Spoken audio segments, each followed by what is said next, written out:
झुकता है सब, बस झुकाने वाला चाहिए। और आज मैं यह बात क्यों कह रहा हूँ? क्योंकि आज केंद्रीय कैबिनेट की बैठक थी और उस बैठक में हुए फैसलों से कम यही परिलक्षित होता है। दोस्तों नमस्कार, मैं हूँ अरविंद और हम आपको बता दें कि आज केंद्रीय कैबिनेट की बैठक में कुछ फैसले हुए। इस संबंध में केंद्रीय मंत्री अश्विनी वैष्णव ने निम्न जानकारी दी। उनके अनुसार केंद्रीय बैठक में यह फैसला लिया गया कि देश भर में मोदी सरकार जातीय जनगणना कराएगी। इसके अलावा केंद्र सरकार ने किसानों के हित में भी कई फैसले लिए। साथ ही सरकार ने हाईवे संबंधी भी कुछ फैसले लिए। तो आज की केंद्रीय कैबिनेट की बैठक से देश को कुछ बड़े फैसलों का इंतजार था, क्योंकि यह बैठक पहलगाम टेरर अटैक के बाद हो रही थी। लेकिन पहलगाम टेरर अटैक के बारे में कोई फैसला न लेते हुए सरकार ने पूरा नैरेटिव ही चेंज करने की कोशिश की है। कम से कम ऐसा ही लगता है। पहले फैसले को अगर हम गौर से देखें तो सरकार ने जाति जनगणना कराने का जो फैसला लिया है उससे यह बिल्कुल प्रतीत होता है कि कहीं न कहीं मोदी सरकार कश्मीर के मामले में और टेरर अटैक के मामले फंस गई लगता है और उसे यह नहीं सूझ रहा है कि वास्तव में इस मामले पर देश को कैसे संतुष्ट किया जाए। और कहीं न कहीं जातीय जनगणना से उसने इस पूरे मामले को दूसरा रुख देने की कोशिश की है। लेकिन अगर देखा जाए तो क्या ये फैसला इतना सीधा है? अगर हम देखें कि आगामी बिहार विधानसभा चुनाव और उसके बाद अगले साल यूपी में होने वाले विधानसभा चुनाव और पिछले लोकसभा चुनाव के रिजल्ट को देखें तो सरकार के ऊपर बहुत गहरा प्रेशर दिखाई पड़ता है और कहीं न कहीं ये प्रेशर बिहार में जो जाति जनगणना नीतीश और तेजस्वी सरकार में हुई थी उसका भी ये प्रेशर हो सकता है।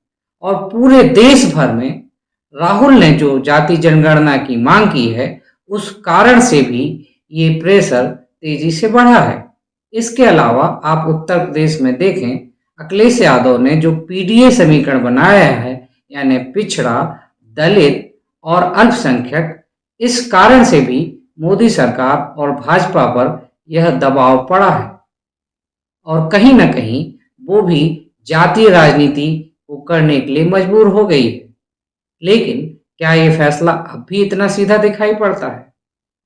आप जानते हैं कि जाति जनगणना में 29 कॉलम होते हैं, तो क्या सरकार इसमें कुछ और कॉलम बढ़ाएगी?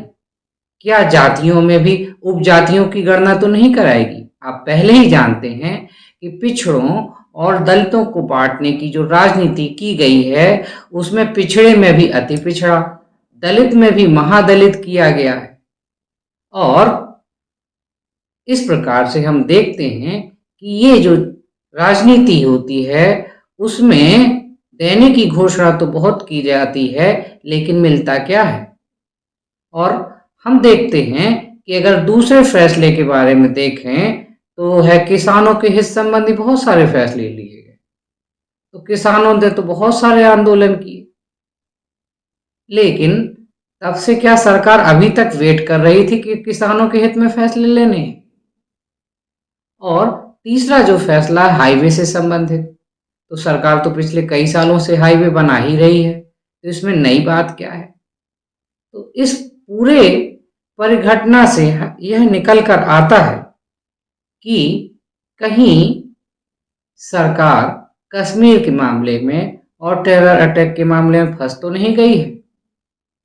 क्या उसकी कुछ समझ में नहीं आ रहा है कि पाकिस्तान का इलाज कैसे किया जाए? क्योंकि कहीं न कहीं अगर हम युद्ध करने की घोषणा करते हैं तो युद्ध कभी भी फायदेमंद भारत के लिए तो नहीं होगा। हाँ, पाकिस्तान का कुछ नहीं कर सकते। पाकिस्तान के पास खोने के लिए कुछ बहुत नहीं है, लेकिन हमारे लिए, भारत के लिए पाने के लिए बहुत कुछ है और युद्ध से हमारा नुकसान होगा। लेकिन कुछ न कुछ फैसले तो लेने ही पड़ेंगे, और वो कड़े फैसले। जरूरी नहीं है कि आतंकवादियों का इलाज युद्ध के माध्यम से ही किया जाए। हमें अपनी सुरक्षा व्यवस्था चाक चौबंद करनी चाहिए और उन फैसलों को लेना चाहिए जिससे बाहरी आतंकवाद, जो विशेषकर सीमा पार से होता है, वो हमारा कुछ भी ना बिगाड़ सके। तो इस प्रकार से हम देखते हैं कि आज के कैबिनेट मीटिंग के फैसले ने बहुत कुछ सोचने पे मजबूर किया है।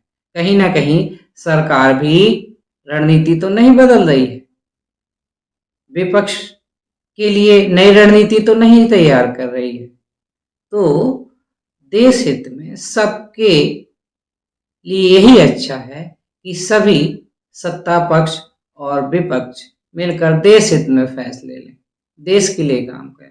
धन्यवाद दोस्तों, आज के लिए बस इतना ही। नमस्कार।